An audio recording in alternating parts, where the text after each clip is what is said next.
Commander-in-Chief of Marines.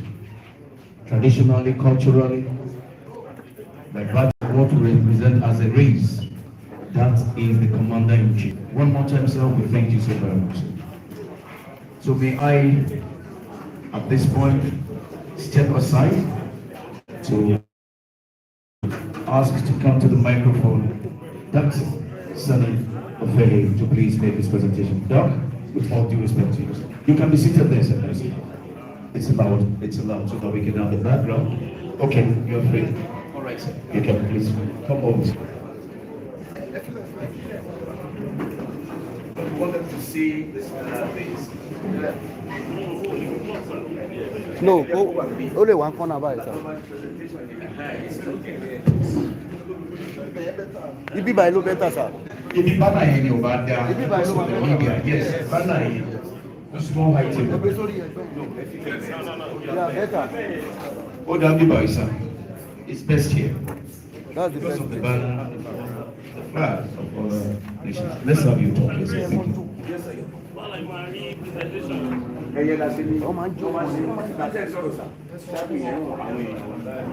So bó ṣe wà ń ṣèṣà ó wà òkè wọn àríbá ìṣà.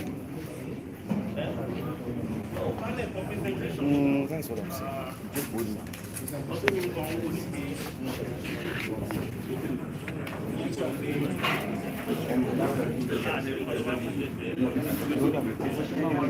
Sit down.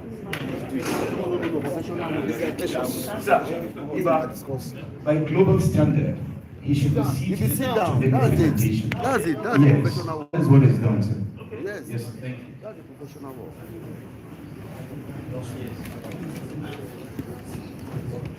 Well, let me start like this. You know, I am in Nigeria. But first, I want to thank Iba Gani Adams, the area of the area of the Kankafu of Yoruba land. You know, I must tell you that I am personally very proud of all his achievements, his vision for the Yoruba kingdom, and all that is even yet to be achieved. You know, when I first of all met him, for me it was a great privilege, because his predecessor was a man I loved so much when I was in the university, late Chief MPO Abiodun. And so in him, I see a lot of the Abiodun spirit. And I want to say that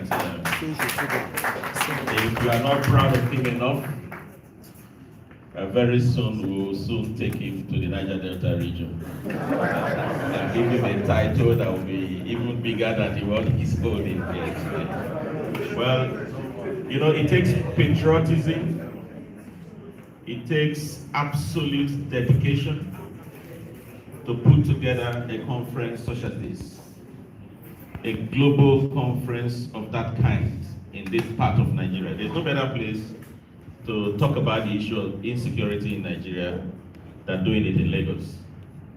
And there is no better region to even talk about insecurity in Nigeria than doing it in the southwestern region, because just like his speech clearly outlined, these are challenges that we currently face in this country, and it is very sad. You know, we're talking about, you know, just the recent National Statistic report came out and said Nigeria could only attract not even up to 10 billion in foreign direct investment in these last three quarters, of 2023, which is sad. You know, we are Africa's largest economy, and we take pride in that, but I don't personally take pride in that, because what has given us that title is a mono-economic potential, which is crude oil. So therefore, before our independence, we were an economy that was very agrarian. We were depending on our agriculture. And just like Iba's speech recalled, that in 2019, the Netherlands made 97 billion, thereabout, 93.4 billion, $94 billion from exports of agricultural produce to the world. And I want to top that up. In 2022, the Netherlands made $108 billion from agricultural exports alone. I live in a city called Barendrecht. It's a small city on the outskirts of Rotterdam. And that is where you have that agricultural potential that has brought more than $100 billion to this country's economy. And we should not forget that this is a country with a population of 17 million people, the most densely populated country in Europe, with so much environmental disadvantage. We're 5 meters below sea level.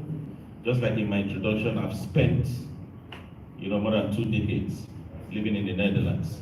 And I've seen transformation from the first day I got into the country, and they're still transforming till today. Security challenge is almost non-existent apart from pockets, criminal activities that is taking place, which the government has systematically, technologically been able to contain. And today, just like his speech said again, the Dutch are the second largest agricultural export country in this world. It is something that we need to commend.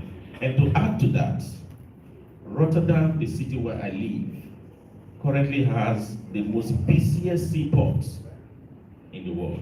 There is no cargo, no vessel, no anything that moves on water that has to go to any part of the continent that must not transit in Rotterdam. Today, they have the highest concentration of tank farms in the world. Our Papa Wharf should have been competing with Rotterdam by virtue of our geographical location and by virtue of the coastline that we enjoy within the Gulf of Guinea. But unfortunately, we all see it is not only a challenge to the marine activities, it has also become a challenge to people who live around that area because of haulage vehicles that are destroying the roads, no maintenance. Today, the Dutch have extended the Rotterdam port by reclaiming land every day on the North Sea in order to expand their marine activities and also to keep that record of being the most busiest seaport in the world, increasing the cargo, the volume of cargo that they deal with on a daily basis. So today, like I said, the Dutch don't produce crude oil, but they have the largest concentration of tank farms in the world. So, and this seaport we're even talking about is owned by the municipality of Rotterdam. So let me simplify it. It's simply saying that Lagos State owns their Papa Wharf. That's where we are. When I arrived in the Netherlands in 1995, for some of you who have been there, Ray has been there, he has visited me at my home. The dual carriage road, the airports to Rotterdam, was 4 lane, 2 on this side and 2 on this side. But as we speak today, the dual carriage is 14 lanes, 7 on this side and 7 on this side. So I saw that growth with my eyes. So today, what most of you think that the blessings of a white man is from heaven, it's not like that. It's not rocket science, it's patriotism, dedication, hard work, competing and challenging with the global space to get their own identity. And like I said, we're 5 meters below sea level. We're the only country in the world today that is still reclaiming land from sea in the world because we do not have sufficient land. And today, what is supposed to be an environmental challenge to them, they have forcefully transformed it to become a blessing to the country. And what we have now, some of the areas along the coastline, what they are building now are floating homes in anticipation of global climate change, high rising water. You know, today, the Dutch are the only ones with a gate on the North Sea that will determine the quantity of water that can come to the country. We regulate it. So when the water level rises, the gates rises alongside the water level. So this is where we are today. And now